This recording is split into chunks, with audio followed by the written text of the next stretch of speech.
Naptown Tuner here. I've got about 20 different hose clamp pliers to show you, but it's not necessary because I already figured it out back in my dealership days. This is what I used. This was my go-to for this style large spring clamp. Sure, this smaller style works great for smaller clamps. Those big cups work great. You could even go something like this with a longer reach, and the pivot point is longer, so you have a better approach angle, but then you got to pivot this jaw. And I could show you different ways to do it, but see the approach angle, because if you got to do it from the side, if you got to do it from the front, it's a lot easier. It catches the cups better. But if you got to do it from the side, I mean, it still works pretty good, but the jaws are shorter on this one.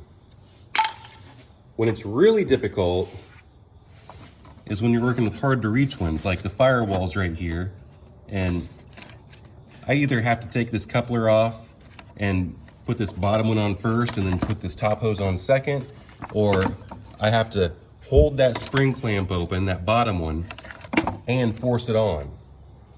So this, I can't even get it back in there. Of course, I can't get the big ones back in there. This is what I came to use many, many years ago. See all those marks on there? They didn't make themselves. I wore these pliers in. They used to have grips on them like this. And I just bought these.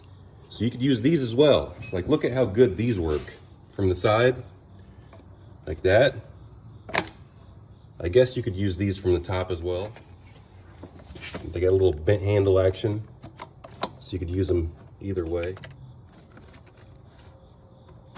If these jaws were flipped, that's what I need for this particular circumstance, because they don't really grip very good on the back sides. They probably would, but this is what I've always used. So grab it from the top, grab it from the side, come down here. You see these, I'm grabbing the clamp from the side.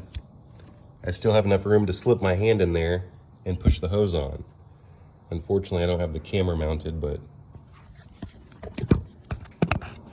yeah, I just wiggled it down with the clamp. Now it's on there.